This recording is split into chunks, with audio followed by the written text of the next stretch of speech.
ਦਲੀਪ ਕੌਰ ਟਿਵਾਣਾ ਦਾ novel ਹੈ ਸੂਰਜ ਤੇ ਸਮੁੰਦਰ। ਪਹਿਲਾ ਅੰਗ। ਸਮੁੰਦਰ ਜਿਸ 'ਚ ਨਿੱਤ ਸੂਰਜ ਡੁੱਬਦਾ ਹੈ, ਜਿਸ 'ਚੋਂ ਨਿੱਤ ਸੂਰਜ ਚੜ੍ਹਦਾ ਹੈ। ਸਮੁੰਦਰ ਜਿਸ 'ਚ ਜ਼ਹਿਰੀਲੇ ਜਾਨਵਰ ਵੀ ਹਨ ਅਤੇ ਸੁੱਚੇ ਮੋਤੀ ਵੀ, ਜਿਸ 'ਚ ਜਲ ਪਰੀਆਂ ਰਹਿੰਦੀਆਂ ਹਨ ਅਤੇ ਜਿਨ੍ਹਾਂ ਦੇ ਗੀਤ ਸੁਣ ਕੇ ਮਲਾਹ ਰਾਹ ਭੁੱਲ ਜਾਂਦੇ ਨੇ। ਜਹਾਜ਼ਾਂ ਨੂੰ ਡੋਬ ਦੇਣ ਵਾਲਾ ਅਤੇ ਜਹਾਜ਼ਾਂ ਨੂੰ ਪਾਰ ਲਾ ਦੇਣ ਵਾਲਾ ਸਮੁੰਦਰ, ਜਿਸ ਨੂੰ ਦੇਵਤਿਆਂ ਅਤੇ ਦੈਂਤਾਂ ਨੇ ਜਦੋਂ ਰਿੜਕਿਆ ਸੀ ਤਾਂ ਵਿੱਚੋਂ ਜ਼ਹਿਰ ਵੀ ਨਿਕਲੀ ਸੀ ਅਤੇ ਅੰਮ੍ਰਿਤ ਵੀ। ਇਸ ਸਮੁੰਦਰ ਨੂੰ ਇੰਦਰ ਦੇਖਣਾ ਚਾਹੁੰਦਾ ਸੀ। ਅਜੀਤ ਨੂੰ ਜਹਾਜ਼ ਚੜ੍ਹਾਉਣ ਆਏ ਨੇ ਜਦੋਂ ਉਹਨੇ ਸਮੁੰਦਰ ਦੇਖਿਆ ਸੀ ਤਾਂ ਉਹਨੂੰ ਲੱਗਿਆ ਸੀ ਸਮੁੰਦਰ ਨੂੰ ਉਹ ਜਾਣਦਾ ਹੈ। ਇਹੋ ਜਿਹਾ ਹੀ ਇੱਕ ਸਮੁੰਦਰ ਦੂਰ ਕਿਧਰੇ ਉਹਦੇ ਅੰਦਰ ਸੀ, ਜਿਸ 'ਚ ਜ਼ਹਿਰੀਲੇ ਜਾਨਵਰ ਵੀ ਸਨ ਅਤੇ ਸੁੱਚੇ ਮੋਤੀ ਵੀ, ਜਿਸ 'ਚ ਜਲ ਪਰੀਆਂ ਰਹਿੰਦੀਆਂ ਸਨ ਜਿਨ੍ਹਾਂ ਦੇ ਗੀਤ ਸੁਣ ਕੇ ਮਲਾਹ ਰਾਹ ਭੁੱਲ ਜਾਂਦੇ ਨੇ। ਇਸ ਸਮੁੰਦਰ ਬਾਰੇ ਉਹ ਇੱਕ ਕਵਿਤਾ ਲਿਖਣੀ ਚਾਹੁੰਦਾ ਹੈ। ਸਮੁੰਦਰ ਬਾਰੇ ਨਹੀਂ, ਸ਼ਾਇਦ ਉਸ ਕਲਾਕਾਰ ਬਾਰੇ ਜਿਹੜਾ ਇਸ ਸਮੁੰਦਰ 'ਚ ਡੁੱਬ ਗਿਆ ਸੀ। ਪਰ ਡੁੱਬ ਮਰਨਾ ਕਾਇਰਤਾ ਹੈ ਅਤੇ ਉਹ ਕਿਸੇ ਕਾਇਰ ਦੀ ਗੱਲ ਨਹੀਂ ਕਰੇਗਾ। ਉਹ ਤਾਂ ਉਸ ਰਿਸ਼ੀ ਉੱਤੇ ਕਵਿਤਾ ਲਿਖੇਗਾ ਜਿਹਨੇ 2.5 ਚੂਲੀਆਂ 'ਚ ਸਾਰਾ ਸਮੁੰਦਰ ਪੀ ਲਿਆ ਸੀ। ਜ਼ਹਿਰੀਲੇ ਜਾਨਵਰ ਅਤੇ ਸੁੱਚੇ ਮੋਤੀਆਂ ਵਾਲਾ ਸਮੁੰਦਰ, ਜਿਸ 'ਚ ਜਲ ਪਰੀਆਂ ਰਹਿੰਦੀਆਂ ਜਿਨ੍ਹਾਂ ਦੇ ਗੀਤ ਸੁਣ ਕੇ ਮਲਾਹ ਰਾਹ ਭੁੱਲ ਜਾਂਦੇ ਆ। ਹੁਣੇ ਰੋਟੀ ਖਾਓਗੇ? ਸੋਨਾ ਉਹਦੀ ਪਤਨੀ ਨੇ ਝਕਦਿਆਂ ਬੂਹਾ ਖੋਲ੍ਹ ਕੇ ਪੁੱਛਿਆ। ਨਹੀਂ, ਅਜੇ ਨਹੀਂ, ਉਹਨੇ ਰੁੱਖੀ ਆਵਾਜ਼ 'ਚ ਕਿਹਾ। ਸੋਨਾ ਮੁੜ ਗਈ, ਬੂਹਾ ਵੀ ਢੋ ਗਈ, ਪਰ ਇੰਦਰ ਸਮੁੰਦਰ ਦੀ ਥਾਂ ਸੋਨਾ ਬਾਰੇ ਸੋਚਣ ਲੱਗਿਆ। ਇਸ ਔਰਤ ਨੂੰ ਸਿਵਾਏ ਰੋਟੀ ਪਕਾ ਲੈਣ ਅਤੇ ਰੋਟੀ ਖਾ ਲੈਣ ਦੇ ਕੋਈ ਕੰਮ ਨਹੀਂ। ਮਨੁੱਖ ਇਸ ਦੁਨੀਆ ਉੱਤੇ ਰੋਟੀ ਖਾਣ ਹੀ ਤਾਂ ਨਹੀਂ ਆਉਂਦਾ, ਹੋਰ ਕੀ ਕਰਨ ਆਉਂਦਾ? ਅਤੇ ਚੈਖਵ ਅਜਿਹੇ ਲੋਕਾਂ ਉੱਤੇ ਜਿਨ੍ਹਾਂ ਨੂੰ ਇਹ ਵੀ ਪਤਾ ਨਹੀਂ ਕਿ ਮਨੁੱਖ ਜੱਗ ਉੱਤੇ ਕੀ ਕਰਨ ਆਉਂਦਾ, ਕਿਹੜੀਆਂ ਮਹਾਨ ਕਹਾਣੀਆਂ ਲਿਖ ਕੇ ਆਏ। ਕਿਸੇ ਨਾ ਕਿਸੇ ਦਿਨ ਮੈਂ ਵੀ ਸ਼ਾਇਦ ਸੋਨਾ ਉੱਤੇ ਕੋਈ ਵਧੀਆ ਕਵਿਤਾ ਲਿਖ ਸਕਾਂ। ਜੈਨਿੰਦਰ ਕੁਮਾਰ ਨੇ ਆਪਣੇ ਨੰਗੇ ਪੈਰਾਂ ਵਾਲੀ ਸਹੇਲੀ 'ਤੇ ਨਾਵਲ ਲਿਖਿਆ ਸੀ ਨਾ, ਪਰ ਸੋਨਾ ਮੇਰੀ ਸਹੇਲੀ ਤਾਂ ਨਹੀਂ, ਸਹੇਲੀ ਤਾਂ ਰਾਣੀ ਹੈ। ਮੇਰੀਆਂ ਬਹੁਤ ਸਾਰੀਆਂ ਕਵਿਤਾਵਾਂ ਇੱਕ ਤਰ੍ਹਾਂ ਨਾਲ ਰਾਣੀ ਵੱਲ ਖੱਤ ਹੀ ਤਾਂ ਹਨ। ਜੇ ਰਾਣੀ ਨਾਲ ਵਿਆਹ ਹੋ ਜਾਂਦਾ ਤਾਂ ਕੀ ਇਹ ਖੱਤ ਅਜਨਮੇ ਹੀ ਮਰ ਜਾਂਦੇ? ਮੈਂ ਵੀ ਕੀ ਫਜ਼ੂਲ ਗੱਲਾਂ ਸੋਚਣ ਲੱਗ ਪਿਆ। ਸੋਚਿਆ ਸੀ ਸਮੁੰਦਰ ਬਾਰੇ ਕਵਿਤਾ ਲਿਖਾਂਗਾ, ਪਰ ਇਹਨਾਂ ਔਰਤਾਂ ਨੂੰ ਕੌਣ ਸਮਝਾਏ। ਸੋਚਦਾ ਉਹ ਹੁਣੇ ਤਿੱਖੀ ਕੀਤੀ ਪੈਨਸਲ ਫਿਰ ਤਿੱਖੀ ਕਰਨ ਲੱਗ ਪਿਆ। ਦਰਵਾਜ਼ੇ ਦੇ ਬਾਹਰ ਆਹਟ ਹੋਈ। ਸੋਨਾ ਹੀ ਸੀ। ਕੀ ਗੱਲ ਫੇਰ ਆ ਗਈ? ਇੰਦਰ ਨੇ ਅੰਦਰੋਂ ਹੀ ਪੁੱਛਿਆ। ਮੈਂ ਆਖਣ ਆਈ ਸੀ ਘਰ ਖੰਡ ਨਹੀਂ, ਸਵੇਰੇ ਚਾਹ ਵੇਲੇ ਗੁੱਸੇ ਹੋਵੋਗੇ। ਸੋਨਾ ਨੇ ਜ਼ਰਾ ਕੁ ਦਰਵਾਜ਼ਾ ਖੋਲ੍ਹ ਕੇ ਕਿਹਾ। ਮੰਗਵਾ ਲੈਣੀ ਸੀ ਕਿਸੇ ਤੋਂ, ਮੇਰੇ ਕੰਨ ਨਾਲ ਤਾਂ ਨਹੀਂ ਬੰਨੀ ਹੋਈ ਖੰਡ। ਪੈਸਿਆਂ ਤੋਂ ਬਿਨਾਂ ਕਾਹਦੀ ਮੰਗਵਾ ਲੈਂਦੀ? ਹਰ ਵੇਲੇ ਪੈਸੇ ਕਦੀ ਹੋਰ ਵੀ ਕੋਈ ਗੱਲ ਕਰ ਲਿਆ ਕਰ। ਹੋਰ ਕੀ ਗੱਲ ਕਰਿਆ ਕਰਾਂ? ਸੱਜਣ ਦੀ ਵਹੁਟੀ ਦੇਖੀ ਹੈ? ਗੱਲ ਕਰਦੀ ਹੈ ਜਾਣੀ ਮੂੰਹੋਂ ਫੁੱਲ ਕਿਰਦੇ ਨੇ। ਦੂਜਿਆਂ ਦੀਆਂ ਵਹੁਟੀਆਂ ਦੇ ਮੂੰਹਾਂ 'ਚੋਂ ਫੁੱਲ ਕਿਰਦੇ ਹੀ ਦਿਸਦੇ ਹੁੰਦੇ ਨੇ। ਮੈਂ ਤਾਂ ਗੱਲ ਕੀਤੀ ਹੈ, ਉਹੀ ਕਾਹਨੂੰ ਸੂਈ ਹੋਈ ਕੁੱਤੀ ਵਾਂਗੂ ਵੱਢਣ ਨੂੰ ਪੈਂਦੀ ਹੈ। ਹੁਣ ਕੋਈ ਸੁਣੇ ਤਾਂ ਪਤਾ ਲੱਗੇ ਲੇਖਕ ਸਾਹਿਬ ਅਤੇ ਪ੍ਰੋਫੈਸਰ ਸਾਹਿਬ ਨੂੰ ਬੋਲਦਿਆਂ ਨੂੰ। ਹੁਣੇ ਕੋਈ ਸੌਂਕਣ ਸਹੇਲੀ ਆ ਜਾਏ ਅਤੇ ਫਿਰ ਜਾਣੀ ਬੰਦਾ ਹੋਰ ਹੀ ਹੋ ਜਾਂਦੇ ਨੇ। ਐਵੇਂ ਨਾ ਭੌਂਕੀ ਜਾ। ਵਾਹ ਜੀ ਵਾਹ, ਐਦੂ ਤਾਂ 2 ਪੈਸੇ ਦੇ ਕਲਰਕ ਵੀ ਆਪਣੀਆਂ ਜਨਾਨੀਆਂ ਨੂੰ ਚੰਗੂ ਰੱਖਦੇ ਨੇ। ਫਿਰ ਕਿਸੇ ਕਲਰਕ ਨਾਲ ਕਰਾ ਲੈਣਾ ਸੀ ਵਿਆਹ। ਪਤਾ ਨਹੀਂ ਸੀ ਨਾ ਲੇਖਕ ਸਾਹਿਬ ਦੇ ਮਿਜਾਜ਼ ਦਾ। ਹੁਣ ਕਰਵਾ ਲੈ, ਅਜੇ ਕੀ ਵਿਗੜਿਆ ਡੁੱਲੇ ਪੈਰਾਂ ਦਾ। ਸੰਗ ਤਾਂ ਨਹੀਂ ਆਉਂਦੀ ਇਹੋ ਜਿਹੀਆਂ ਗੱਲਾਂ ਕਰਦਿਆਂ ਨੂੰ। ਨਹੀਂ, ਮੈਂ ਸੱਚ ਆਖਦਾ, ਜੇ ਕੋਈ ਆਦਮੀ ਤੈਨੂੰ ਮੇਰੇ ਨਾਲੋਂ ਵੱਧ ਪਸੰਦ ਹੈ ਤਾਂ ਬੇਸ਼ੱਕ। ਇਉਂ ਕਿਉਂ ਨਹੀਂ ਆਖਦੇ ਵੀ ਤੁਸੀਂ ਖੁਦ ਵਿਹਲੇ ਹੋਣਾ ਚਾਹੁੰਦੇ ਹੋ ਤਾਂ ਜੋ ਰਾਣੀ। ਨਹੀਂ, ਮੈਂ ਰਾਣੀ ਨਾਲ ਵਿਆਹ ਨਹੀਂ ਕਰਾਉਣਾ ਚਾਹੁੰਦਾ। ਮੈਂ ਉਸ ਨਾਲ ਖੁਸ਼ ਨਹੀਂ ਰਹਿ ਸਕਦਾ। ਉਹ ਬੜੀ ਅਜੀਬ ਔਰਤ ਹੈ। ਤੂੰ ਉਹਦਾ ਨਾਮ ਨਾ ਲਿਆ ਕਰ। ਤੁਹਾਡਾ ਖਿਆਲ ਹੈ ਮੈਨੂੰ ਇੰਨਾ ਵੀ ਪਤਾ ਨਹੀਂ ਕਿ ਕਵਿਤਾ ਕਿਸ ਲਈ ਲਿਖਦੇ ਹੋ। ਕਵਿਤਾ ਤਾਂ ਇਸ ਲਈ ਲਿਖਦਾ ਕਿ ਮੈਂ ਉਹਨੂੰ ਆਪਣੇ ਮਨ 'ਚੋਂ ਕੱਢ ਦੇਣਾ ਚਾਹੁੰਦਾ। ਤੁਹਾਨੂੰ ਤੁਹਾਡੀ ਕਵਿਤਾ ਦੀ ਸਹੁੰ ਲੱਗੇ ਝੂਠ ਨਾ ਬੋਲਿਆ ਕਰੋ। ਹਾਂ, ਤੂੰ ਖੰਡ ਲਈ ਪੈਸਿਆਂ ਨੂੰ ਆਖ ਰਹੀ ਸੀ, ਮੇਰੇ ਕੋਟ ਦੀ ਅੰਦਰਲੀ ਜੇਬ 'ਚੋਂ ਲੈ ਲੈ। ਸੋਨਾ ਦੇਖਦੀ ਹੈ ਕੋਟ ਦੀ ਜੇਬ 'ਚ ਇੱਕ ਹੀ 10 ਦਾ ਨੋਟ ਹੈ। ਕੱਲ੍ਹ ਤਾਂ 30 ਰੁਪਏ ਸੀ, ਬਾਕੀ ਕਿੱਥੇ ਗਏ? ਚਾਹ ਪੀਤੀ ਸੀ ਕੈਂਟੀਨ 'ਤੇ 20 ਰੁਪਏ ਦੀ। ਕੁਝ ਲੇਖਕ ਆ ਗਏ ਸੀ ਅਤੇ ਬਾਕੀ ਮਹੀਨਾ ਕਿਵੇਂ ਲੰਘੇਗਾ?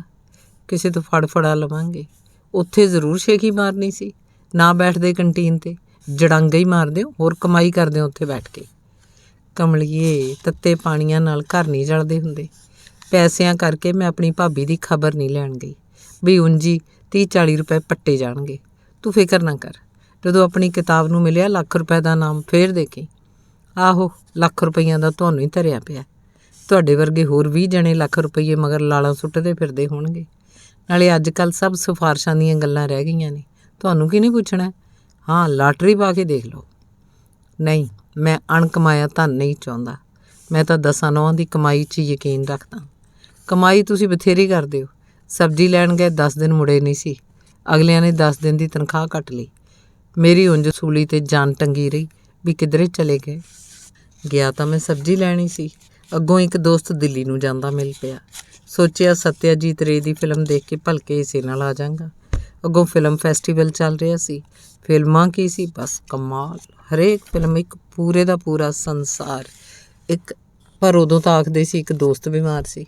ਤੇਰੇ ਕੋਲੋਂ ਡਰਦੇ ਨੇ ਕੁਛ ਤਾਂ ਆਖਣਾ ਹੀ ਸੀ। ਇਹ ਮੈਨੂੰ ਪਹਿਲਾਂ ਹੀ ਪਤਾ ਹੈ, ਤੁਸੀਂ ਮੇਰੇ ਕੋਲ ਝੂਠ ਬੋਲਦੇ ਰਹਿੰਦੇ ਹੋ। ਪਰ ਮੈਂ ਸੱਚ ਆਖਦਾ ਕਿ ਮੈਂ ਝੂਠ ਬਹੁਤੀ ਵਾਰੀ ਜਾਣ-ਬੁੱਝ ਕੇ ਨਹੀਂ ਬੋਲਦਾ। ਅਸਲ 'ਚ ਮੈਨੂੰ ਪਤਾ ਹੀ ਨਹੀਂ ਲੱਗਦਾ ਕਿ ਮੈਂ ਕਦੋਂ ਝੂਠ ਬੋਲ ਜਾਂਦਾ। ਝੂਠੀਆਂ ਸੱਚੀਆਂ ਬਣਾਉਣਾ ਜਾਣਦੇ ਹੋ ਤਦ ਹੀ ਤਾਂ ਲੇਖਕ ਹੋ। ਅੱਜ ਮੈਂ ਸਮੁੰਦਰ ਉੱਤੇ ਬੜੀ ਵਧੀਆ ਕਵਿਤਾ ਲਿਖਣੀ ਸੀ, ਪਰ ਤੂੰ ਮੂਡ ਹੀ ਆਫ ਕਰਤਾ। ਛੱਡੋ ਪਰੇ, ਕਿਉਂ ਸਿਹਤ ਖਰਾਬ ਕਰਦੇ ਹੋ? 2 ਪੈਸੇ ਕੋਈ ਇਹਨਾਂ ਕਵਿਤਾਵਾਂ ਦਾ ਮੁੱਲ ਨਹੀਂ ਪਾਉਂਦਾ। ਸ਼ੇਕਸਪੀਅਰ ਬਹੁਤ ਭੁੱਖ ਲੱਗਣ ਉੱਤੇ ਲੋਕਾਂ ਦੇ ਬਾਗਾਂ 'ਚ ਚੋਰੀਆਂ ਫਲ ਤੋੜ ਕੇ ਖਾਂਦਾ ਹੁੰਦਾ ਸੀ। ਗਾਲਿਬ ਲਹਿਣੇਦਾਰਾਂ ਤੋਂ ਡਰਦਾ ਕਈ ਦਿਨ ਬਾਹਰ ਨਹੀਂ ਸੀ ਨਿਕਲਦਾ ਹੁੰਦਾ। ਅਸੀਂ ਤਾਂ ਫਿਰ ਚੰਗੇ ਹਾਂ। ਵਕਤ ਲੇਖਕ ਨਾਲੋਂ ਹਮੇਸ਼ਾ ਪਿਛਾਂਹ ਹੁੰਦਾ ਹੈ, ਇਸੇ ਲਈ ਉਹਦੀ ਕਦਰ ਦੇਰ ਨਾਲ ਪੈਂਦੀ ਹੈ। ਹੋ ਸਕਦਾ ਹੈ ਇਸ ਘਰ ਨੂੰ ਵੀ ਲੋਕ ਕਿਸੇ ਦਿਨ ਦੇਖਣ ਆਇਆ ਕਰਨ। ਰਹਿਣ ਦਿਓ ਸ਼ੇਖੀਆਂ, ਮੈਂ ਖੰਡ ਲੈਣ ਗੁਆਂਢੀਆਂ ਦੇ ਕਿਸੇ ਜਵਾਕ ਨੂੰ ਭੇਜਦੀ ਹਾਂ। ਆ ਜਾਓ, ਰੋਟੀ ਖਾ ਲਓ। ਸੋਨਾ ਚਲੀ ਗਈ। ਇੰਦਰ ਸੋਚ ਰਿਹਾ ਸੀ, ਰੋਟੀ ਰੋਟੀ ਰੋਟੀ ਕੀ ਬਕਵਾਸ ਹੈ। ਲੋਕ ਸਮੁੰਦਰ ਦੀ ਕੋਈ ਗੱਲ ਕਿਉਂ ਨਹੀਂ ਕਰਦੇ? ਸਮੁੰਦਰ ਦੀ ਜਿਸ 'ਚ ਨਿੱਤ ਸੂਰਜ ਡੁੱਬ ਜਾਂਦਾ ਸੀ ਅਤੇ ਜਿਸ 'ਚੋਂ ਨਿੱਤ ਸੂਰਜ ਚੜ੍ਹਦਾ ਸੀ, ਜਿਸ 'ਚ ਜ਼ਹਿਰੀਲੇ ਜਾਨਵਰ ਵੀ ਹਨ ਅਤੇ ਸੁੱਚੇ ਮੋਤੀ ਵੀ, ਜਿਸ 'ਚ ਜਲ ਪਰੀਆਂ ਰਹਿੰਦੀਆਂ ਹਨ ਜਿਨ੍ਹਾਂ ਦੇ ਗੀਤ ਸੁਣ ਕੇ ਮਲਾਹ ਰਾਹ ਭੁੱਲ ਜਾਂਦੇ ਨੇ। ਸਮੁੰਦਰੋਂ ਪਾਰ ਦੇ ਇੱਕ ਦੇਸ਼ 'ਚ ਅਜੀਤ ਰਹਿੰਦਾ ਹੈ। ਅੰਗ ਦੂਸਰਾ। ਸਮੁੰਦਰੋਂ ਪਾਰ ਇੱਕ ਦੇਸ਼ ਹੈ, ਉੱਚੀ ਨੀਵੀਂ ਪੱਥਰੀਲੀ ਧਰਤੀ ਵਾਲਾ, ਜਿੱਥੇ ਮੀਂਹ ਦਾ ਪਾਣੀ ਕਦੇ ਖੜਦਾ ਨਹੀਂ, ਵਗ ਜਾਂਦਾ ਹੈ, ਜਿੱਥੇ ਸ਼ਹਿਰਾਂ ਦੇ ਸ਼ਹਿਰ ਧੁੰਦ 'ਚ ਡੁੱਬ ਜਾਂਦੇ ਹੈ, ਜਿੱਥੇ ਬਰਫ਼ ਮੀਂਹ ਵਾਂਗ ਪੈਂਦੀ ਹੈ। ਉਸ ਦੇਸੋਂ ਸੋਨਾ ਨੂੰ ਇੱਕ ਚਿੱਠੀ ਆਈ। ਲਾਲ ਨੀਲੀ ਕਿਨਾਰੀ ਤੇ ਮਲਿਕਾ ਦੀ ਤਸਵੀਰ ਵਾਲੇ ਟਿਕਟਾਂ ਵਾਲੀ ਏਡੀ ਭਾਰੀ ਚਿੱਠੀ ਖੋਲ੍ਹਦੀ ਸੋਨਾ ਦੇ ਮੂੰਹ 'ਤੇ ਕਈ ਰੰਗ ਆਏ, ਕਈ ਰੰਗ ਗਏ। ਚਿੱਠੀ ਪੜ੍ਹ ਕੇ ਉਹ ਹੱਸਣ ਲੱਗੀ। ਹੱਸੀ ਜਾਵੇ, ਹੱਸੀ ਜਾਵੇ। ਉਹ ਇੰਨਾ ਹੱਸ ਰਹੀ ਸੀ ਕਿ ਉਹਦੇ ਲੇਖਕ ਪਤੀ ਨੂੰ ਵੀ ਓਪਰਾ ਲੱਗਿਆ। ਏਡੀ ਖੁਸ਼ ਹੋਣ ਵਾਲੀ ਕੀ ਗੱਲ ਹੈ, ਸਾਨੂੰ ਵੀ ਤਾਂ ਪਤਾ ਲੱਗੇ। ਇੰਦਰ ਨੇ ਹੱਥ ਵਿਚਲੀ ਕਿਤਾਬ ਪਰੇ ਰੱਖਦਿਆਂ ਪੁੱਛਿਆ। ਸੋਨੀਆ, ਜਿਹਨੂੰ ਅਜੀਤ ਸੋਨਾ ਭਾਬੀ ਆਖਦਾ ਸੀ, ਨੇ ਚਿੱਠੀ ਇੰਦਰ ਦੇ ਅੱਗੇ ਕਰ ਦਿੱਤੀ। ਚਿੱਠੀ 'ਚ ਕਿੰਨੀਆਂ ਸਾਰੀਆਂ ਤਸਵੀਰਾਂ ਸਨ। ਸੋਨਾ ਨੂੰ ਭੁੱਲ ਕਿੰਨਾ ਚਿਰ ਉਹ ਨੰਗੀਆਂ ਲੱਤਾਂ ਵਾਲੀਆਂ ਕੁੜੀਆਂ ਦੀਆਂ ਤਸਵੀਰਾਂ ਵੇਖ ਖੁਸ਼ ਹੁੰਦਾ ਰਿਹਾ। ਕਿੰਨਾ ਲੱਕੀ ਹੈ ਅਜੀਤ ਵੀ, ਉਹਨੇ ਜਿਵੇਂ ਆਪਣੇ ਆਪ ਨੂੰ ਆਖਿਆ। ਅਤੇ ਫਿਰ ਚਿੱਠੀ ਪੜ੍ਹ ਕੇ ਸੋਨਾ ਵੱਲ ਝਾਕ ਕੇ ਬੋਲਿਆ, ਵੇਖ ਲਓ ਬਾਦਸ਼ਾਹ, ਸਾਡਾ ਅਜੀਤ ਵਲੈਤ ਜਾ ਕੇ ਵੀ ਕੁੜੀ ਚੁਣਨ ਵੇਲੇ ਭਾਬੀ ਦੀ ਪਸੰਦ ਪੁੱਛਦਾ ਹੈ ਨਾ, ਮੇਰੇ ਵਰਗਾ ਹੀ ਭਲਾ ਮਾਨਸ। ਸੋਨਾ ਕੁਛ ਨਹੀਂ ਬੋਲੀ। ਮੈਨੂੰ ਲੱਗਦਾ ਜੇ ਤੂੰ ਉਹਨੂੰ ਆਖੇ ਕਿ ਵਾਪਸ ਆ ਜਾ, ਉਹ ਜ਼ਰੂਰ ਵਾਪਸ ਆ ਜਾਏ। ਮੈਂ ਕਿਉਂ ਆਖਾਂ ਜੇ ਉਹਨੂੰ ਆਪ ਨੂੰ ਲੋੜ ਨਹੀਂ? ਸੋਨਾ ਨੇ ਤਲਖੀ ਨਾਲ ਆਖਿਆ। ਉਹ ਜੇ ਛੋਟਾ ਹੈ, ਉਹਨੂੰ ਆਪਣੀਆਂ ਲੋੜਾਂ ਦਾ ਕੀ ਪਤਾ? ਇੰਦਰ ਨੇ ਪਹਿਲਾਂ ਸੋਨਾ ਅਤੇ ਫਿਰ ਸੋਨਾ ਤੋਂ ਪਾਰ ਉਸ ਦੇਸ਼ ਵੱਲ ਵੇਖਦਿਆਂ ਕਿਹਾ, ਜਿੱਥੋਂ ਦੀ ਧਰਤੀ ਉੱਚੀ ਨੀਵੀਂ ਅਤੇ ਪਥਰੀਲੀ ਹੈ, ਮੀਂਹ ਦਾ ਪਾਣੀ ਜਿੱਥੇ ਖੜਦਾ ਨਹੀਂ, ਵਗ ਜਾਂਦਾ ਹੈ, ਜਿੱਥੇ ਸ਼ਹਿਰਾਂ ਦੇ ਸ਼ਹਿਰ ਧੁੰਦ 'ਚ ਡੁੱਬ ਜਾਂਦੇ ਨੇ, ਜਿੱਥੇ ਬਰਫ਼ ਮੀਂਹ ਵਾਂਗ ਪੈਂਦੀ ਹੈ। ਵਲੈਤ 'ਚ ਰਹਿੰਦੇ ਬੰਦੇ ਨੂੰ ਕਿਸੇ ਗੱਲੋਂ ਕੋਈ ਕਮੀ ਨਹੀਂ ਰਹਿੰਦੀ। ਸੋਨਾ ਬੋਲੀ, ਤੈਂ ਕੀ ਵਲੈਤ ਦੇਖਿਆ? ਸਿਰਫ ਪੈਰਾਂ ਨਾਲ ਤੁਰ ਕੇ ਹੀ ਤਾਂ ਨਹੀਂ ਦੇਖੀਦਾ। ਮੰਨਦੇ ਹਾਂ ਮੋਤੀਆ ਵਾਲਿਓ, ਮੰਨਦੇ ਹਾਂ। ਅਸੀਂ ਤਾਂ ਉਸੇ ਦਿਨ ਮੰਨ ਗਏ ਸੀ ਜਿਸ ਦਿਨ ਹਜ਼ੂਰ ਨੇ ਕਿਹਾ ਸੀ ਕਿ ਮੈਨੂੰ ਮਾੜਾ ਸੁਪਨਾ ਆਇਆ ਕਿ ਅਜੀਤ ਨੂੰ ਤਾਰ ਦੇ ਕੇ ਸੁੱਖ ਸਾਂਦ ਪੁੱਛੋ। ਤਾਰ ਪਾਈ, ਪਤਾ ਲੱਗਿਆ ਉਹਦਾ ਘਰ ਦਾ ਐਕਸੀਡੈਂਟ ਹੋ ਗਿਆ ਸੀ ਅਤੇ ਉਹ ਹਸਪਤਾਲ 'ਚ ਹੈ। ਸੋ ਤੁਸੀਂ ਤਾਂ ਬਾਦਸ਼ਾਹ ਸੁਪਨਿਆਂ 'ਚ ਹੀ ਦੇਸ਼ ਪ੍ਰਦੇਸ਼ ਘੁੰਮ ਆਉਂਦੇ ਹੋ। ਸ਼ੁਕਰ ਹੈ ਤੁਹਾਡੇ ਵਾਂਗ ਜਾਗਦਿਆਂ ਸੁਪਨੇ ਤਾਂ ਨਹੀਂ ਵੇਖਦੀ। ਸੋਨਾ ਨੇ ਸਵੈਟਰ ਦੇ ਉਲਟੇ ਸਿੱਧੇ ਬੁਣੇ ਗਏ ਘਰ ਉਧੇੜਦਿਆਂ ਕਿਹਾ। ਫਿਰ ਤਾਂ ਪਿਆਰਿਓ ਲੇਖਕ ਬਣ ਗਏ ਹੁੰਦੇ। ਸ਼ੁਕਰ ਹੈ ਲੇਖਕ ਨਹੀਂ ਬਣੀ। ਲੇਖਕ ਤੈਨੂੰ ਚੰਗੇ ਨਹੀਂ ਲੱਗਦੇ? ਜਦੋਂ ਛੋਟੀ ਹੁੰਦੀ ਸੀ ਮੈਂ ਸੋਚਦੀ ਹੁੰਦੀ ਸੀ ਲੇਖਕ ਖਬਰੇ ਕਿਹੋ ਜਿਹੇ ਲੋਕ ਹੁੰਦੇ ਹੋਣੇ ਨੇ, ਅਤੇ ਮੈਨੂੰ ਲੱਗਦਾ ਹੁੰਦਾ ਸੀ ਉਹ ਆਪਣੀਆਂ ਲਿਖਤਾਂ ਵਰਗੇ ਹੀ ਹੁੰਦੇ ਹੋਣੇ ਨੇ। ਹੁਣ ਕੀ ਲੱਗਦਾ? ਇਹੀ ਕਿ ਲੇਖਕ ਤਾਂ ਤੁਹਾਡੇ ਵਰਗੇ ਹੁੰਦੇ ਨੇ। ਸੋਨਾ ਨੇ ਹੱਸ ਕੇ ਕਿਹਾ, ਸਾਡੀ ਤਾਂ ਜੀ ਤੁਸੀਂ ਕਦਰ ਹੀ ਨਹੀਂ ਪਾਈ। ਸਾਡੇ ਵਰਗਾ ਬੰਦਾ ਤਾਂ ਦੀਵਾ ਲੈ ਕੇ ਟੋਲਿਆ ਨਹੀਂ ਮਿਲਦਾ। ਬੰਦਾ? ਲੇਖਕ ਬੰਦੇ ਵੀ ਹੁੰਦੇ ਨੇ? ਆਖਦੀ ਸੋਨਾ ਫਿਰ ਹੱਸ ਪਈ। ਹੋਰ ਕੀ, ਤੈਨੂੰ ਮੈਂ ਉੱਲੂ ਦਾ ਪੱਠਾ ਲੱਗਦਾ? ਨਹੀਂ ਤਾਂ ਹੋਰ ਕੀ ਲੱਗਦਾ? ਲੇਖਕ। ਸੋਨਾ ਦੱਸੋ, ਤੈਨੂੰ ਕੀ ਹੋ ਗਿਆ? ਕੁਝ ਵੀ ਨਹੀਂ, ਆਖਦੀ ਸੋਨਾ ਨੇ ਦੇਖਿਆ ਉਹ ਫਿਰ ਸਵੈਟਰ ਦੇ ਘਰੇ ਉਲਟੇ ਸਿੱਧੇ ਪਾ ਗਈ। ਜਿਹੜੀ ਗੱਲ ਤੈਨੂੰ ਪਸੰਦ ਨਾ ਹੋਵੇ ਮੈਨੂੰ ਸਾਫ਼-ਸਾਫ਼ ਦੱਸ ਦਿਆ ਕਰ, ਵਿੱਚ ਨਾ ਖੁਰਦੀ ਰਿਹਾ ਕਰ। ਤੂੰ ਸ਼ਾਇਦ ਧਿਆਨ ਨਾਲ ਕਦੇ ਦੇਖਿਆ ਨਹੀਂ, ਤੇਰੀਆਂ ਅੱਖਾਂ ਦੇ ਦੁਆਲੇ ਹਲਕੀ ਕਾਲਖ ਫਿਰ ਗਈ ਹੈ। ਹੁਣ ਤਾਂ ਰਾਣੀ ਦਾ ਵੀ ਵਿਆਹ ਹੋ ਗਿਆ, ਉਹ ਵੀ ਤੇਰਾ ਭੁਲੇਖਾ ਹਟ ਜਾਣਾ ਚਾਹੀਦਾ ਹੈ ਕਿ ਮੈਂ ਉਹਨੂੰ ਬਹੁਤ ਚਾਹੁੰਦਾ। ਵਿਆਹ ਵੀ ਤਾਂ ਉਹਨੇ ਤੁਹਾਡੇ ਆਖੇ ਤੋਂ ਹੀ ਕਰਵਾਇਆ ਹੈ। ਹਾਂ, ਮੈਂ ਚਾਹੁੰਦਾ ਸੀ ਉਹ ਵਿਆਹ ਕਰ ਲਵੇ ਅਤੇ ਮੇਰੇ ਮਨ 'ਤੇ ਵੀ ਬੋਝ ਲਹੇ। ਤੁਹਾਨੂੰ ਉਸ ਨਾਲ ਹੀ ਵਿਆਹ ਕਰਨਾ ਚਾਹੀਦਾ ਸੀ। ਤੂੰ ਤਾਂ ਕਮਲੀ ਹੈ, ਜਿਸ ਕੁੜੀ ਨਾਲ ਦੋਸਤੀ ਹੋਵੇ ਉਸ ਨਾਲ ਵਿਆਹ ਨਹੀਂ ਕਰਨਾ ਚਾਹੀਦਾ, ਉਹਨੂੰ ਸਿਰਫ ਖੁਆਰ ਹੀ ਕਰਨਾ ਚਾਹੀਦਾ ਹੈ ਨਾ। ਤੂੰ ਇਹ ਗੱਲਾਂ ਨਹੀਂ ਸਮਝਦੀ। ਉਹਨੇ ਇਸ ਘਰ 'ਚ ਬਹੁਤ ਸਾਰੀਆਂ ਉਮੀਦਾਂ ਨਾਲ ਆਉਣਾ ਸੀ ਅਤੇ ਫਿਰ ਨਿਰਾਸ਼ ਹੋਣਾ ਸੀ। ਤੂੰ ਇੱਕ ਅਣਜਾਣ ਕੁੜੀ ਜੋ ਹਨੇਰੇ ਰਾਹ 'ਤੇ ਤੁਰ ਆਈ ਹੈ, ਜੋ ਕੁਝ ਵੀ ਮਿਲੇਗਾ ਪ੍ਰਾਪਤੀ ਸਮਝੇਂਗੀ। ਪਰ ਸੁਣਿਆ ਤੁਹਾਡਾ ਤਾਂ ਉਸ ਨਾਲ ਬੜਾ ਪ੍ਰੇਮ ਸੀ। ਮੈਂ ਇੱਕ ਲੇਖਕ ਹੀ ਤਾਂ ਹਾਂ। ਇੱਕ ਲੇਖਕ ਉਸ ਚਿੱਤਰਕਾਰ ਵਰਗਾ ਹੀ ਹੁੰਦਾ ਜਿਹੜਾ ਤਸਵੀਰ ਉੱਤੇ ਉਨੀ ਦੇਰ ਹੀ ਕੰਮ ਕਰ ਸਕਦਾ ਜਿੰਨੀ ਦੇਰ ਉਹ ਮੁਕੰਮਲ ਨਹੀਂ ਹੁੰਦੀ। ਮੁਕੰਮਲ ਹੋਣ ਤੋਂ ਪਿੱਛੋਂ ਸਿਰਫ ਵੇਚ ਦੇਣ ਲਈ ਹੁੰਦੀ ਹੈ। ਮੈਨੂੰ ਤੁਹਾਡੀ ਗੱਲ ਸਮਝ ਨਹੀਂ ਲੱਗੀ। ਇੱਕ ਗੱਲ ਪੁੱਛਾਂ? ਪੁੱਛੋ। ਤੂੰ ਕਦੇ ਕਿਸੇ ਨੂੰ ਪਿਆਰ ਕੀਤਾ? ਸੋਨਾ ਨੇ ਕੋਈ ਜਵਾਬ ਨਹੀਂ ਦਿੱਤਾ। ਮੈਂ ਕੀ ਪੁੱਛਦਾ? ਉੱਠ ਕੇ ਪਾਣੀ ਪੀਂਦਿਆਂ ਇੰਦਰ ਨੇ ਫੇਰ ਪੁੱਛਿਆ। ਕੀ ਕਿਸੇ ਕਹਾਣੀ ਦਾ ਪਲਾਟ ਤਾਂ ਨਹੀਂ ਸੋਚ ਰਹੇ? ਸੋਨਾ ਨੇ ਹੱਸ ਕੇ ਕਿਹਾ ਅਤੇ ਉਹ ਸੱਚਮੁੱਚ ਹੀ ਉੱਠ ਕੇ ਧੁਰ ਉੱਪਰਲੀ ਛੱਤ ਉੱਤੇ ਲਿਖਣ ਵਾਲੇ ਕਮਰੇ 'ਚ ਚਲਾ ਗਿਆ। ਅੱਜ ਉਹ ਸੋਚ ਰਿਹਾ ਸੀ ਸਮੁੰਦਰ ਬਾਰੇ ਕਵਿਤਾ ਲਿਖਣ ਨਾਲੋਂ ਪਹਿਲਾਂ ਉਹਨੂੰ ਧਰਤੀ ਬਾਰੇ ਕਵਿਤਾ ਲਿਖਣੀ ਚਾਹੀਦੀ ਹੈ। ਉੱਚੀ ਨੀਵੀਂ ਅਤੇ ਪਥਰੀਲੀ ਧਰਤੀ ਬਾਰੇ, ਜਿੱਥੇ ਮੀਂਹ ਦਾ ਪਾਣੀ ਖੜਦਾ ਨਹੀਂ, ਉਸੇ ਵੇਲੇ ਵਗ ਜਾਂਦਾ ਹੈ। ਜਿਸ ਧਰਤੀ ਉੱਪਰਲੀ ਸ਼ਹਿਰਾਂ ਦੇ ਸ਼ਹਿਰ ਧੁੰਦ 'ਚ ਡੁੱਬ ਜਾਂਦੇ ਨੇ, ਜਿੱਥੇ ਬਰਫ਼ ਮੀਂਹ ਵਾਂਗ ਪੈਂਦੀ ਹੈ। ਪਰ ਉਹ ਦੇਸ਼ ਤਾਂ ਉਹਨੇ ਦੇਖਿਆ ਨਹੀਂ ਸੀ। ਉਹ ਦੇਸ਼ ਸ਼ਾਇਦ ਉਹਦੇ ਅੰਦਰ ਸੀ। ਉਹ ਦੇਸ਼ ਸ਼ਾਇਦ ਉਹ ਆਪ ਸੀ, ਜਿੱਥੋਂ ਦੀ ਧਰਤੀ ਉੱਚੀ ਨੀਵੀਂ ਅਤੇ ਪਥਰੀਲੀ ਸੀ, ਜਿੱਥੇ ਮੀਂਹ ਦਾ ਪਾਣੀ ਖੜਦਾ ਨਹੀਂ ਸੀ, ਵਗ ਜਾਂਦਾ ਸੀ, ਜਿੱਥੋਂ ਦੇ ਸ਼ਹਿਰ ਧੁੰਦ 'ਚ ਡੁੱਬ ਜਾਂਦੇ ਸਨ, ਜਿੱਥੇ ਬਰਫ਼ ਮੀਂਹ ਵਾਂਗ ਪੈਂਦੀ ਸੀ। ਅਤੇ ਉਸ ਦੇਸ਼ ਬਾਰੇ ਉਹ ਇੱਕ ਕਵਿਤਾ ਲਿਖਣੀ ਚਾਹੁੰਦਾ ਸੀ। ਉਸ ਦੇਸ਼ ਬਾਰੇ ਨਹੀਂ, ਸ਼ਾਇਦ ਉਸ ਕਲਾਕਾਰ ਬਾਰੇ ਜਿਹੜਾ ਉਸ ਧਰਤੀ ਨੇ ਨਿਗਲ ਲਿਆ ਸੀ। ਪਰ ਨਿਗਲੇ ਜਾਣਾ ਤਾਂ ਕਮਜ਼ੋਰੀ ਹੈ। ਉਹ ਕਿਸੇ ਕਮਜ਼ੋਰ ਆਦਮੀ ਦੀ ਗੱਲ ਨਹੀਂ ਕਰੇਗਾ। ਉਹ ਤਾਂ ਉਸ ਮਹਾਂਪੁਰਸ਼ ਉੱਤੇ ਕਵਿਤਾ ਲਿਖੇਗਾ ਜਿਹੜਾ ਉਸ ਧਰਤੀ ਨੂੰ ਸ਼ਿਵ ਜੀ ਵਾਂਗ ਆਪਣੇ ਤ੍ਰਿਸ਼ੂਲ ਉੱਤੇ ਟੰਗ ਕੇ ਨੱਚ ਸਕਦਾ ਹੋਵੇ। ਕੀ ਆਖਦੇ ਹੋ? ਇਹ ਮਹਾਂਪੁਰਸ਼ਾਂ ਦਾ ਯੁੱਗ ਨਹੀਂ? ਇਸ ਯੁੱਗ 'ਚ ਸ਼ਬਦਾਂ ਨੇ ਆਪਣੇ ਅਰਥ ਵੀ ਤਾਂ ਬਦਲ ਲਏ ਹੈ। ਇਸੇ ਲਈ ਹਰਮਨ ਹੈਸ ਦਾ ਸਿਧਾਰਥ ਵੀ ਕਪਿਲਵਸਤੂ ਦੇ ਸਿਧਾਰਥ ਜਿੱਡਾ ਹੀ ਮਹਾਂਪੁਰਸ਼ ਹੈ। ਮੂੰਹ 'ਚ ਇੱਕ ਤਿਨਕਾ ਲਈ ਫਰਰ ਦੇ ਕੇ ਚਿੜੀ ਉੱਡੀ, ਉਹਦੇ ਕੋਲੋਂ ਦੀ ਲੰਘ ਗਈ। ਉਹ ਚੌਂਕਿਆ। ਕਵਿਤਾ ਇਸ ਚਿੜੀ ਉੱਤੇ ਵੀ ਲਿਖੀ ਜਾ ਸਕਦੀ ਹੈ, ਗ੍ਰੇਟ ਕਵਿਤਾ ਵੀ। ਸਿਰਫ ਲਿਖਣ ਦੀ ਹੱਥਾਂ ਨੂੰ ਜਾਚ ਆਉਣੀ ਚਾਹੀਦੀ ਹੈ। ਪਰ ਇਹ ਜਾਚ ਕਿਵੇਂ ਆਵੇ? ਉਹ ਮੁੜ ਸੋਚ ਰਿਹਾ ਸੀ। ਉਧਰ ਕਾਹਲੀ ਰੋਟੀ ਟੁੱਕ ਦਾ ਕੰਮ ਕਰਦੀ ਸੋਨਾ ਇੱਕ ਪਰੀ ਕਥਾ ਵਿੱਚੋਂ ਲੰਘ ਰਹੀ ਸੀ। ਬਚਪਨ 'ਚ ਉਹਦੀ ਮਾਂ ਨੇ ਉਹਨੂੰ ਇੱਕ ਕਹਾਣੀ ਸੁਣਾਈ ਸੀ, ਪਰੀਆਂ ਦੇ ਦੇਸ਼ ਦੀ ਕਹਾਣੀ। ਬਹੁਤ ਦੂਰ ਕਿਧਰੇ ਇੱਕ ਪਰੀਆਂ ਦਾ ਦੇਸ਼ ਸੀ, ਜਿੱਥੇ ਦੁੱਧ ਦੀਆਂ ਨਦੀਆਂ ਵਗਦੀਆਂ ਸਨ, ਜਿੱਥੇ ਸਦਾ ਬਹਾਰ ਦੀ ਰੁੱਤ ਰਹਿੰਦੀ ਹੈ, ਜਿੱਥੋਂ ਦੀ ਹਵਾ 'ਚ ਖੁਸ਼ਬੂਆਂ ਹਨ, ਜਿੱਥੇ ਪੰਛੀਆਂ ਨੂੰ ਕੋਈ ਨਹੀਂ ਮਾਰਦਾ, ਜਿੱਥੇ ਜਦੋਂ ਕੋਈ ਚਾਹੇ ਮੀਂਹ ਪੈ ਜਾਏ ਮੀਂਹ ਪੈ ਜਾਂਦਾ ਹੈ, ਜਦੋਂ ਕੋਈ ਚਾਹੇ ਧੁੱਪ ਨਿਕਲ ਆਏ ਧੁੱਪ ਨਿਕਲ ਆਉਂਦੀ ਹੈ, ਜਦੋਂ ਕੋਈ ਸੌਣਾ ਚਾਹੇ ਰਾਤ ਪੈ ਜਾਂਦੀ ਹੈ, ਜਦੋਂ ਕੋਈ ਜਾਗਣਾ ਚਾਹੇ ਦਿਨ ਚੜ੍ਹ ਆਉਂਦਾ ਹੈ। ਫਰਜ਼ ਕਰੋ ਤੁਸੀਂ ਦੋ ਜਣੇ ਕਿਧਰੇ ਜਾ ਰਹੇ ਹੋਵੋ।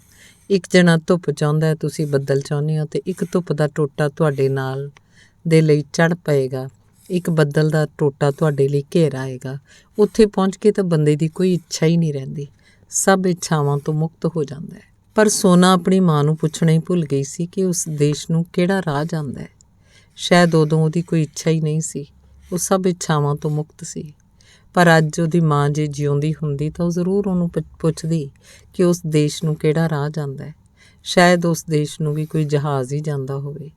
ਰੋਟੀ ਟੁੱਕ ਤੋਂ ਵਿਹਲੀ ਹੋ ਕੇ ਕੁਵੇਲੇ ਜੇ ਉਹ ਨਹਾਉਣ ਬੈਠ ਗਈ। ਕਿੰਨਾ ਹੀ ਚਿਰ ਨਲਕੇ ਹੇਠ ਬੈਠੀ ਉਹ ਸਿਰ 'ਚ ਪਾਣੀ ਪਾਉਂਦੀ ਰਹੀ। ਲੱਕ ਤੱਕ ਪੈਂਦੇ ਨੁੱਚੜਦੇ ਵਾਲਾਂ ਨਾਲ ਉਹ ਜਦੋਂ ਗੁਸਲਖਾਨੇ 'ਚੋਂ ਬਾਹਰ ਨਿਕਲੀ ਤਾਂ ਉਹਦਾ ਲੇਖਕ ਪਤੀ ਪੌੜੀਆਂ ਉਤਰਦਾ ਆ ਰਿਹਾ ਸੀ। ਰੋਟੀ ਖਾਈਏ? ਸੋਨਾ ਨੇ ਵਾਲ ਵਾਹੁੰਦੀ ਨੇ ਪੁੱਛਿਆ। ਹੱਕਦਾਰ ਤਾਂ ਨਹੀਂ, ਤੁਸੀਂ ਹੁਕਮ ਦਿੰਦੇ ਹੋ ਤਾਂ ਖਾ ਲੈਂਦੇ ਹਾਂ। ਹੱਕਦਾਰ ਕਿਉਂ ਨਹੀਂ? ਕਵਿਤਾ ਲਿਖਣ ਬੈਠਾ ਸੀ, 2 ਲਾਈਨਾਂ ਤੋਂ ਅੱਗੇ ਤੁਰੀ ਹੀ ਨਹੀਂ। ਕੀ ਕੋਈ ਠੇਕੇ ਦਾ ਕੰਮ ਸੀ ਜੋ ਲਾਈਨਾਂ ਦੀ ਗਿਣਤੀ 'ਚ ਪੈ ਗਏ? ਨਹੀਂ, ਪਰ ਗੱਲ ਅੱਗੇ ਤੁਰਨੀ ਤਾਂ ਚਾਹੀਦੀ ਹੈ। ਪਰ ਕੋਈ ਗੱਲ ਅਜਿਹੀ ਵੀ ਤਾਂ ਹੁੰਦੀ ਹੈ ਜਿਹਦੇ ਚੁੱਕੇ ਕਦਮ ਨੂੰ ਧਰਨ ਲਈ ਧਰਤੀ ਉੱਤੇ ਕੋਈ ਥਾਂ ਨਹੀਂ ਹੁੰਦੀ। ਉਹ ਤੁਰੇ ਤਾਂ ਕਿਵੇਂ ਤੁਰੇ? ਸੋਨਾ ਦੱਸੋ, ਤੈਨੂੰ ਇਹ ਗੱਲਾਂ ਕਿਵੇਂ ਆਉਣ ਲੱਗ ਪਈਆਂ? ਮੈਨੂੰ ਤਾਂ ਤੇਰੇ ਬਾਰੇ ਫਿਕਰ ਹੋਣ ਲੱਗ ਪਿਆ। ਸੱਚ ਸੱਚ ਦੱਸ, ਤੈਨੂੰ ਕੀ ਹੋ ਗਿਆ? ਪਹਿਲਾਂ ਵਾਲੀ ਤਾਂ ਤੂੰ ਸੋਨਾ ਹੀ ਨਹੀਂ ਰਹੀ। ਮੈਂ ਕੋਈ ਆਮ ਔਰਤ ਨਹੀਂ, ਮੈਂ ਇੱਕ ਲੇਖਕ ਦੀ ਪਤਨੀ ਹਾਂ। ਤੁਸੀਂ ਸਮਝਿਆ ਕੀ ਹੈ? ਸੋਨਾ ਨੇ ਮਜ਼ਾਕ ਕੀਤਾ। ਜੇ ਇਹ ਗੱਲ ਹੈ ਤਾਂ ਲਓ ਫਿਰ 2 ਲਾਈਨਾਂ ਦੀ ਕਵਿਤਾ ਸੁਣੋ। ਸ਼ਬਦਾਂ ਤੋਂ ਪਾਰ ਦੀ ਗੱਲ, ਚੱਲ ਸਕੇ ਤਾਂ ਚੱਲ। ਸੋਨਾ ਦੇ ਨਕਸ਼ਾਂ 'ਚ ਕੁਝ ਜਾਗਿਆ ਤੇ ਬੁਝ ਗਿਆ। ਉਹਨੇ ਆਪਣੇ ਲੇਖਕ ਪਤੀ ਵੱਲ ਦੇਖਿਆ ਤੇ ਫਿਰ ਜਿਵੇਂ ਉਹ ਤੋਂ ਪਾਰ ਦੇਖਣ ਲੱਗ ਪਈ। ਸੋਨਾ, ਹਾਂ ਦੱਸੋ, ਕੈਸੀ ਲੱਗੀ ਕਵਿਤਾ? ਸੋਚਦੀ ਹਾਂ ਤੁਸੀਂ ਕਿਵੇਂ ਲਿਖ ਲੈਂਦੇ ਹੋ। ਤੂੰ ਸਮਝਿਆ ਕੀ ਹੈ ਜੀ ਸਾਨੂੰ? ਚਲੋ ਫਿਰ ਇਸੇ ਖੁਸ਼ੀ 'ਚ ਸਾਨੂੰ ਲੇਖਕ ਕਾਨਫਰੰਸ ਉੱਤੇ ਤਾਂ ਜਾਣ ਦਿਓਗੇ ਨਾ? ਸੱਚੀ ਲੇਖਕ ਕਾਨਫਰੰਸ ਉੱਤੇ ਜਾਣਾ ਹੈ ਕਿ ਕਾਨਫਰੰਸ ਦੇ ਬਹਾਨੇ ਕਿਸੇ ਸਹੇਲੀ ਨੂੰ ਮਿਲਣ ਜਾਣਾ ਹੈ ਕਿਧਰੇ? ਇਸ ਵਾਰੀ ਤਾਂ ਸੱਚੀ ਕਾਨਫਰੰਸ ਉੱਤੇ ਹੀ ਜਾਣਾ ਹੈ।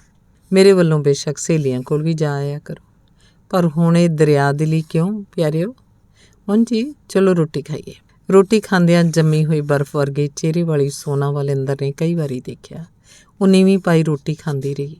ਰੋਟੀ ਖਾ ਕੇ ਇੰਦਰ ਚੌਕ ਤੱਕ ਸੈਰ ਕਰਨ ਤੇ ਪਾਨ ਲੈਣ ਚਲਾ ਗਿਆ। ਸੋਨਾ ਨੇ ਸਹਿਜ ਭਾਅ ਨਾਲ ਹੀ ਭਾਂਡਾ ਟਿੰਡਾ ਸਾਂਭਿਆ, ਬਿਸਤਰੇ ਵਿਛਾਏ। ਇੰਦਰ ਦੇ ਮੰਜੇ ਕੋਲ ਪਾਣੀ ਦੀ ਸੁਰਾਹੀ ਰੱਖੀ। ਗਰਮੀਆਂ ਸਰਦੀਆਂ ਉਸ ਸੁਰਾਹੀ 'ਚੋਂ ਪਾਣੀ ਪੀਂਦਾ ਸੀ ਤੇ ਪੀਂਦਾ ਵੀ ਕਈ ਵਾਰੀ ਸੀ। ਤੁਸੀਂ ਇੰਨਾ ਪਾਣੀ ਕਿਉਂ ਪੀਂਦੇ ਹੋ? ਬਹੁਤ ਚਿਰ ਹੋਇਆ, ਇੱਕ ਵਾਰੀ ਸੋਨਾ ਨੇ ਉਹਨੂੰ ਪੁੱਛਿਆ ਸੀ। ਮੇਰੀਆਂ ਸੋਚਾਂ ਮੇਰੀਆਂ ਨਾੜਾਂ 'ਚ ਵਗਦੀਆਂ ਵਗਦੀਆਂ ਬਹੁਤ ਵਾਰੀ ਸੁਲਗਣ ਲੱਗ ਜਾਂਦੀਆਂ ਨੇ, ਉਹਨੇ ਦੱਸਿਆ ਸੀ। ਉਸ ਵੇਲੇ ਸੋਨਾ ਨੂੰ ਇਸ ਗੱਲ ਦੀ ਬਹੁਤੀ ਸਮਝ ਨਹੀਂ ਸੀ ਲੱਗੀ, ਪਰ ਹੁਣ ਉਹਨੂੰ ਪਤਾ ਸੀ ਕਿ ਸੋਚਾਂ ਨਾੜਾਂ 'ਚ ਵਗਦੀਆਂ ਵਗਦੀਆਂ ਸੁਲਗਣ ਵੀ ਲੱਗ ਜਾਂਦੀਆਂ ਨੇ। ਉਹਨੇ ਕਮਰੇ 'ਚ ਜਾ ਕੇ ਧੂਫ ਡੰਗੀ, ਹੱਥਾਂ ਪੈਰਾਂ ਉੱਤੇ ਕਰੀਮ ਮਲੀ, ਕੱਪੜੇ ਬਦਲੇ, ਵਾਲ ਮੁੜ ਕੇ ਵਾਏ, ਫਿਰ ਬਿਸਤਰੇ 'ਤੇ ਬੈਠ ਕੇ ਅਜੀਤ ਦੀ ਚਿੱਠੀ ਮੁੜ ਪੜ੍ਹੀ। ਇੱਕ ਇੱਕ ਤਸਵੀਰ ਮੁੜ ਕੇ ਦੇਖੀ। ਬਹੁਤ ਚਿਰ ਦੇਖਦੀ ਰਹੀ। ਫਿਰ ਉਹਨੇ ਅਜੀਤ ਨੂੰ ਖੱਤ ਲਿਖਿਆ, ਮੈਨੂੰ ਤਾਂ ਸਾਰੀਆਂ ਹੀ ਕੁੜੀਆਂ ਪਸੰਦ ਨੇ।